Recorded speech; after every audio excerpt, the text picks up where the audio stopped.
আনাচে কানাচে যে উন্নয়নগুলো হবে আল্লাহ তাআলা সামর্থ্য দিলে, আল্লাহ তাআলা তৌফিক দান করলে, আল্লাহ তাআলা রিজিকে দিলে আমরা অবশ্যই সে সকল উন্নয়ন এই গোপালপুরের পৌরসভার মধ্যে নিয়ে আসতে পারবো। কিন্তু এই উন্নয়নের পথে যারা বাধা হতে চাইছেন দলের মধ্যে থেকে, আপনারা প্লিজ সাবধান হয়ে যাবেন, এই ধরনের কর্মকাণ্ড আপনারা করবেন না। আমরা আপনাদের সুমতির জন্য দোয়া করব, আল্লাহ তাআলা যেন আপনাদেরকে সুমতি দেন, আল্লাহ তাআলা যেন আপনাদেরকে বুদ্ধি বিবেচনা দেন।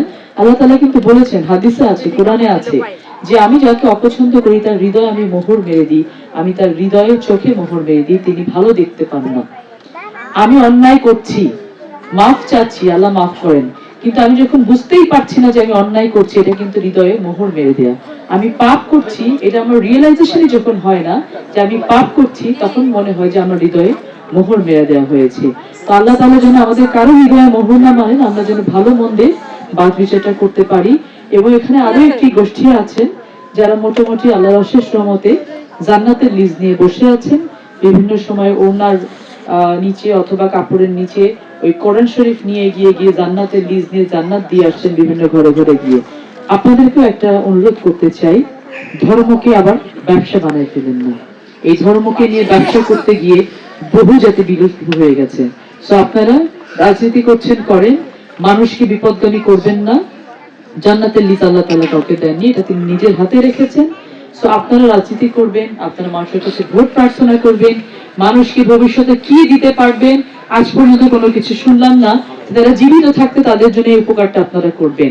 আমরা 31 দফা নিয়ে মানুষের কাছে যাচ্ছি, মানুষকে বলছি যে আল্লাহ তাআলা যদি আমাদেরকে সামর্থ্য দেন, এইগুলোর মাধ্যমে আমরা দেশের উপকার করব। তো আপনারা জীবিত থাকতে যদি তাদের জন্য কিছু করতে চান, সেগুলো নিয়ে আপনারা মানুষের কাছে যান।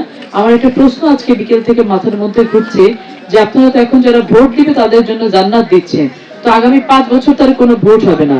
যখন 5 বছর যখন কেউ ভোট দিতে পারবে না, আল্লাহ মাফ করুক, এই সময় যারা ইন্তেকাল করবেন, আল্লাহ তাকে সারা দিয়ে চলে যাবেন, তাদের জান্নাতের কি অবস্থা হবে? তো এই প্রশ্নটা আমি সাংবাদিক ভাইদের মাধ্যমে তাদের কাছে রেখে গেলাম।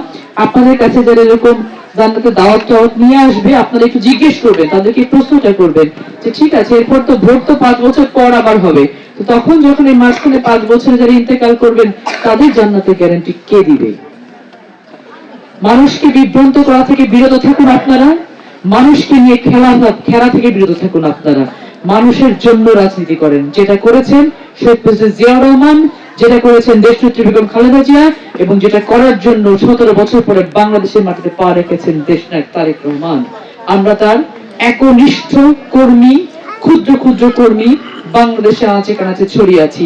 ধর্ম নিয়ে ব্যবসা করতে দিব না, বাংলাদেশের মানুষের ভবিষ্যৎ নিয়ে, তাদের ভাগ্য নিয়ে কাউকে আমরা খেলতে দিব না ইনশাআল্লাহ।